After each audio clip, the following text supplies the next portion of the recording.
You are welcome in YouTube channel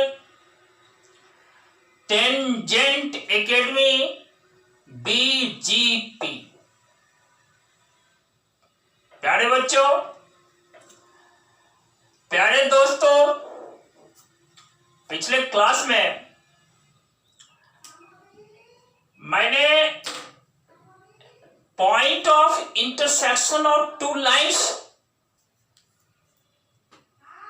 निकालने के लिए सीखा था। यानी दो लाइंस हैं तो उसका पॉइंट ऑफ इंटरसेक्शन हम कैसे निकालें, और वो भी बाय क्रॉस मल्टीप्लिकेशन प्रोसेस द्वारा। आप वीडियो को फिर से देखना। क्रॉस मल्टीप्लिकेशन प्रोसेस के द्वारा मैंने सीखा था। आज क्या कर रहे हैं, आज की क्लास में हम एक एग्जाम्पल डाल रहे हैं और आपको एग्जाम्पल के द्वारा समझाने का प्रयास कर रहे हैं कि दो लाइंस का पॉइंट ऑफ इंटरसेक्शन हम कैसे पता करें।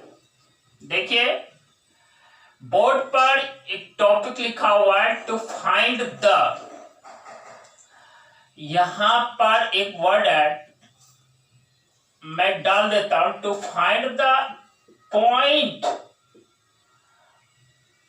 Of intersection of two lines. हमने यहां ऐड कर दिया टू फाइंड द। देखिए, यहां पे प्लेस नहीं था, ऊपर चढ़ा करके मैंने लिखा, ऊपर बढ़ा करके point of intersection of two lines. प्यारे बच्चों, मैं आज और अभी के क्लास में एक एग्जाम्पल के द्वारा इसको समझाने का प्रयास करता हूं। उम्मीद करता हूं कि आपकी विश्वास पर मैं खरा उतरूंगा। आइए देखिए, हम कोई भी दो स्ट्रेट लाइंस लेते हैं। मान लीजिए हमारा एक स्ट्रेट लाइंस है x plus 2y that is equal to 3। दूसरा स्ट्रेट लाइन है x plus y that is equal to 2। प्यारे बच्चों, ये दो स्ट्रेट लाइंस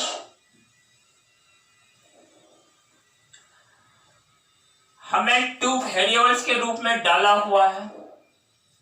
ये दो वेरिएबल्स x और y हैं।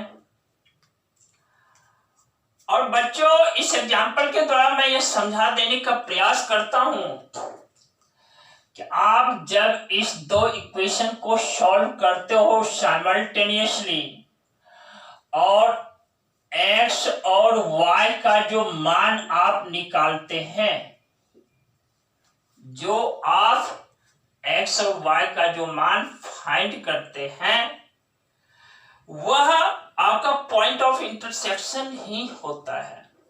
प्यारे बच्चों, बहुत से बच्चे इसको सॉल्व करना जानते हैं, लेकिन इनफैक्ट वह यह नहीं जानते हैं कि वह मैंने क्या फाइंड किया, x और y का जो मान निकला वह क्या है। भाई,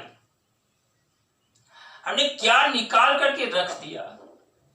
बच्चों, आप इस दो लाइंस का पॉइंट ऑफ इंटरसेक्शन निकाल करके रख दिए हैं। मान लो कि ये दो लाइंस हमारा ये है, और इस दो लाइंस का पॉइंट ऑफ इंटरसेक्शन आप निकाल करके रख दिए। और यह point of intersection that means इस पॉइंट का कोऑर्डिनेट आपने निकाला। x इक्वल टू, मान लीजिए यहां पर आपका यदि 1 है और y इक्वल टू 1 है, तो यह आपने क्या निकाला भाई? इस दो लाइंस का पॉइंट ऑफ इंटरसेक्शन निकाला। आइए हम देखते हैं क्या यदि इस दो इक्वेशन को सॉल्व करें या x1 और y1 होता है या कुछ अलग हटकर निकलता है उसका मान? आइए देखते हैं। बच्चों, आप इस बात को सॉल्व करना जानते होंगे या नहीं जान रहे तो हम सीखेंगे। देखिए, यहाँ पे x plus 2y equal to 3 है, x plus y equal to 2 है। देखिए, यहां पर प्लस साइन छुपा है। बच्चों, आप क्या करो, इसको माइनस कर दो, साइन को उलट देते हैं। यदि प्लस है तो माइनस, प्लस है तो माइनस, प्लस है तो माइनस, और इस x को इस माइनस x के साथ कट कर दिया। देखो, यहां पे मेरा प्लस x है तो यहां पे मेरा माइनस x रहा। क्योंकि आप क्या कर रहे हैं कि भाई ये यहां पर जो प्लस साइन है ना, इसका साइन का रिवर्स माइनस। अब यह प्लस एक्स अपना साइन छोड़ दिया, अब माइनस एक्स, और यह दोनों कट हो जाता है, प्लस एक्स और माइनस एक्स कट गया। तो देयरफॉर इस तरीके से 2y में y सब्ट्रैक्ट हुआ, y बचा 3 माइनस 2 क्या बचा 1। When जब y इक्वल टू आप 1 डालते हैं, आप किसी भी इक्वेशन में, मान लो यह इक्वेशन फर्स्ट है या इक्वेशन सेकंड है, तो आप किसी भी इक्वेशन में y इक्वल टू 1 डालोगे ना बच्चों, तो x का मान सेम देगा, एक ही x का मान प्राप्त होगा। मान लो आप यहीं पर पहले इक्वेशन में डालते हो, तो देखो पहला इक्वेशन है x plus 2y equal to 3।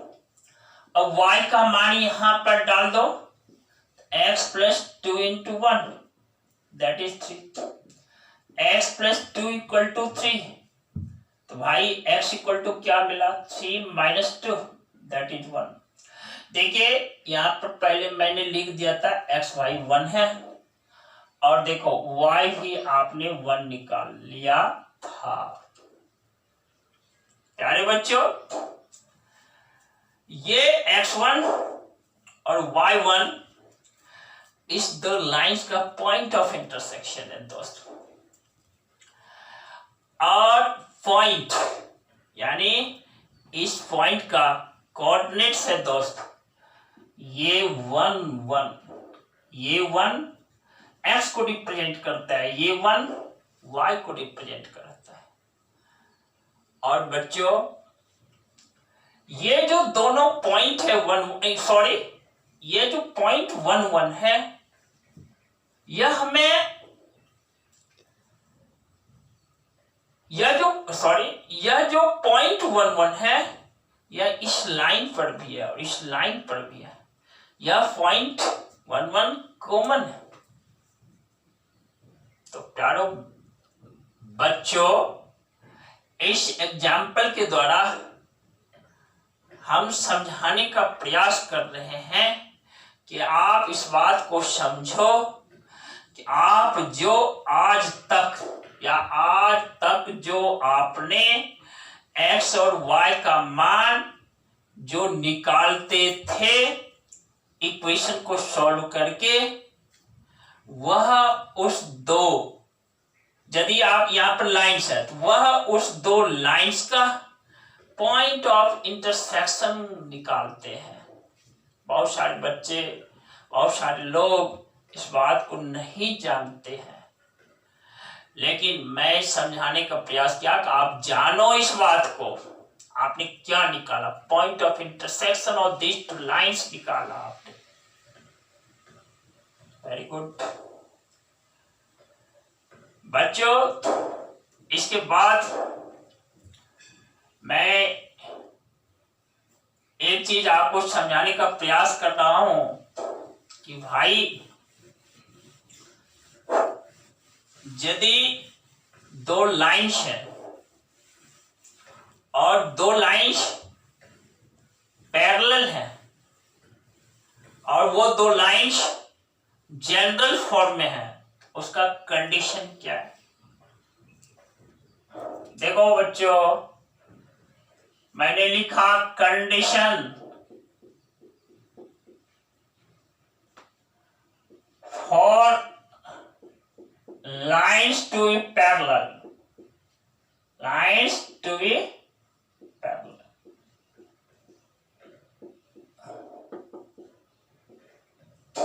देखो, देखिए, एक कंडीशन आपने पहले पढ़ा है वह स्लोप के रूप में। यदि दो लाइन्स हैं और ये दोनों लाइन्स पैरेलल हैं तो इसका स्लोप यदि इक्वल है, मान लीजिए इस लाइन का स्लोप m1 है और इस लाइन का स्लोप m2 है। देखिए, इसको मिटा डालता हूं, यहां पे इसको m1 लिखा, इसको m2 लिखा। If m1 equal to m2 हो जाता है तो लाइन्स पैरेलल होते हैं। लेकिन यदि इक्वेशन, इफ हमारा लाइन्स का जो इक्वेशन है इस फॉर्म में दोस्त, a1x plus b1y plus c1 that is equal to 0। दूसरा लाइन्स है a1x plus b1y plus c2 that is equal to 0। देखिए, यहां पर x का कोफिशिएंट a1 है, y का कोफिशिएंट b1 है, एक कांस्टेंट c1 है। दूसरा लाइन्स a1x है प्लस b1y है प्लस c2 इक्वल टू 0 है। बच्चों, आप इस दो लाइन्स को देख करके समझ सकते हो कि यह दो लाइन्स पैरेलल है। कैसे आप समझेंगे? देखिए, इस लाइन में, ऊपर वाली लाइन में x का कोफिशिएंट a1, y का कोफिशिएंट b1, नीचे वाले में देखिए x का कोफिशिएंट a1, y का कोफिशिएंट b1। यदि यह सेम है, x और y के कोफिशिएंट्स यदि सेम हैं तो आप समझ जाना ये दोनों लाइंस पैरेलल हैं। हाँ, पैरेलल में कांस्टेंट टर्म देखो c1 और c2, ये कांस्टेंट टर्म अलग होंगे, ठीक है? कांस्टेंट टर्म क्या होंगे? अलग होंगे। अच्छा बच्चों, यहां देखो, यदि ये दो लाइंस पैरेलल है ना, तो इसका शर्त क्या है जान रहे हो? देखो, इसका शर्त है बच्चों कि ये तो मैंने समझाया कि भाई ये दोनों लाइंस ये हैं, आपका C1 है और यहाँ C2 है, इसमें डिफरेंस है। लेकिन हम कह दें if a1x plus b1y plus c1 बराबर 0 और दूसरा lines a2x plus b2y plus c2 बराबर 0 है, कंडीशन क्या है? बच्चों याद रखना है, इसके लिए जो कंडीशन है ना, a1 bye a2 equal to b1 bye b2 है, यही कंडीशन है। फिर से देखो, a1 bye a2 equal to b1 bye b2, ये लाइंस के पैरेलल होने के लिए कंडीशन है दोस्तों। This is the condition for the lines to be parallel. If these two lines are given in general form, this is the condition. बच्चों, एक चीज और आप जान लो, एक वर्ड है कोइंसाइडेंट, COINCIDENT। देखो, कोइंसाइडेंट COINCIDENT, यदि आपको वर्ड पढ़ने में दिक्कत हो तो स्पेलिंग सुन लो, COINCIDENT, कोइंसाइडेंट। इसी का मीनिंग होता है संपाती, भी हिंदी में लोग संपाती बोलते हैं।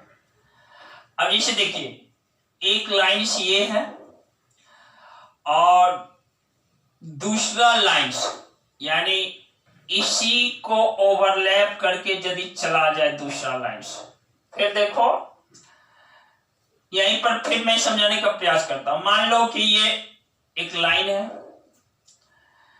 और दूसरा लाइंस इसी को ओवरलैप कर जाए, यानी उसी लाइन पर ओवरलैप कर जाए, तो भाई then it is said to be both these two lines are coincident. फिर से आप देखो COINCIDENT, हिंदी में संपाति, एक ही रास्ता एक ही वे पर दूसरे लाइंस को भी गुजर जाना होता है। और दोस्त याद रखना, इस व्यवस्था के लिए कंडीशन क्या होता है? देखो A1 by A2 equal to B1 by B2 equal to C1 by C2 होता है। यही कंडीशन है।